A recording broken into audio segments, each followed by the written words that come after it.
Eu não sei, quando a gente volta até na questão, tipo, do feminismo e tudo mais, né? Eu vejo muita mulher brigando assim, né?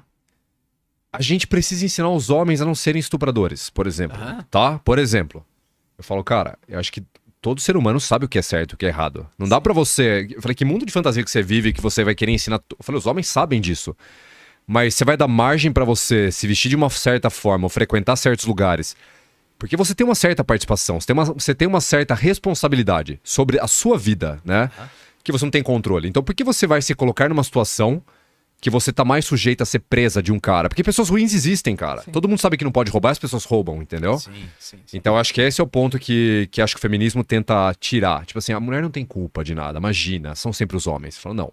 Em algum grau você tem um certo culpa, um É certo, nossa um certo nível de responsabilidade, A gente exato. tem Sim, responsabilidade. verdade. Né? Co-participação, é isso que você Uma falou, amigo. participação. Eu acho. Exatamente.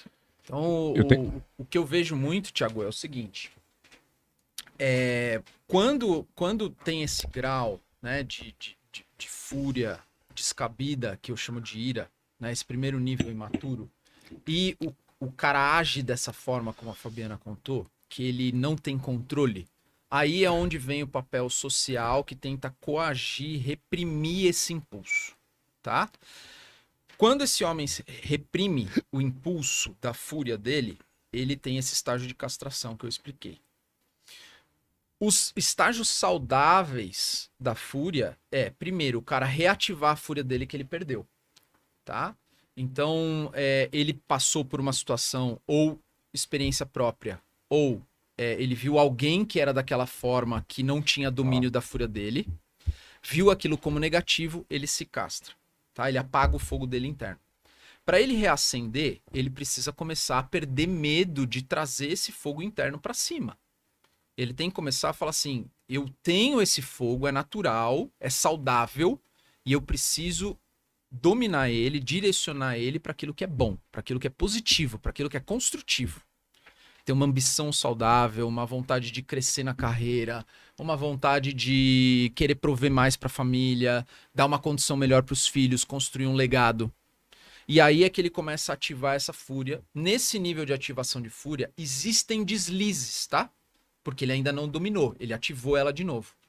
Então, qual que é o medo desse cara que se castrou e depois ele tá reativando a fúria dele?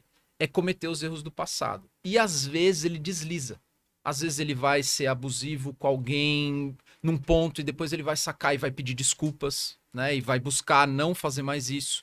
Ele vai fazer uma brincadeira, vai cometer um bullying com outro cara que ele considera mais fraco e ele vai depois pedir desculpa, tá? Ou vai vai passar do ponto com aquele cara, vai pedir desculpa, vai falar, cara, desculpa, eu não devia ter feito isso. Esse cara tá reativando a fúria dele, ele vai cometer uns deslizes. Ele vai ter que dominar essa fúria depois. Porque o domínio da fúria é justamente esse processo de você trabalhar a sua fúria pro físico, pro mental e pro espiritual. Então o físico é esse cara trabalhar a forma física dele. Uma nutrição mais adequada, focada principalmente em proteína, gordura, um pouco de carboidrato para compor ali os macronutrientes, mas mais focado em proteína, porque a proteína tem tirosina e a tirosina vai ajudar esse cara a ter mais concentração. Então Puxar ferro. puxar academia. ferro pra Sim, caramba, com certeza. ou fazer uma arte marcial, Marcial, aham. ou fazer um esporte preferencialmente de contato. Pode ser um esporte de não contato, vôlei, tênis, beach tênis, pode também, né? O cara que tá dominando a fúria com vigor, o esporte de contato ajuda mais, tá? O cara que já tem a fúria dominada e ele quer fazer um esporte que não tem contato, Tá. tranquilo também, ele tá ali no estágio já de domínio, de autodomínio. Então ele fazer um esporte ou puxar ferro ou fazer crossfit, né? Uma arte marcial mais agressiva também, tá? Não o Aikido, que é uma arte marcial um pouco mais artística. O cara que tem já a fúria dominada, tudo bem ele fazer. Mas o cara que tá no processo de domínio, Tem que ele meter fazer porrada em saco de areia, né? Exatamente, É, cara. tipo isso, meter né? porrada em saco de areia, rolar com o cara suando no chão pra perder nojinho, porque o cara tem nojinho. Ah, puta, tá suando, o cara tá com bafo. Mano, rola lá com Foda-se, bafo, né? com suor e bora. Da bala.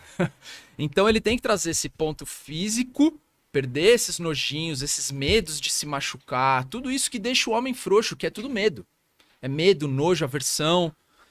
Ele tem que trabalhar a mente dele, que é estudo, solidez emocional, meditação, ele, às vezes, até ensinar, se ele tiver ali um dom de fala, ele querer ser um líder, se ele tiver o dom para ser um líder, ou crescer na carreira, mesmo que seja um crescimento horizontal. Tenho vários alunos que o cara fala assim, cara, eu não quero ser líder, mas o cara tá sempre crescendo horizontalmente, ele tá indo de um emprego pro outro, sempre ganhando mais, Tá. tá? Legal. Num cargo ali onde ele não tem liderança, mas ele tá sempre se desafiando. E espiritualmente, é esse cara querer cada vez mais conhecer a verdade, com V maiúsculo. Então não é a verdade de uma opinião, é a verdade... Não é uma com V religião, maiúsculo. deixa claro, Ah, né? não Pode- necessariamente. Pode fazer Pode parte, mas ser. não precisa ser, né? Pode ser uma religião, mas não necessariamente precisa ser religiosidade. Perfeito, boa. Ele pode estudar lógica não linear sobre a vida. Ele está entendendo a verdade a um nível acima do que a ciência consegue chegar. Pode ser a verdade numa filosofia. Ele pode se tornar um filósofo, estudar Sêneca, né, o estoicismo. Estoicismo, boa. Ele pode estudar Platão, Aristóteles, Freud, psicanálise, Sim. Jung. Isso não tem nada a ver com espiritualidade, não tem nada a ver com religiosidade, mas tem a ver com espiritualidade.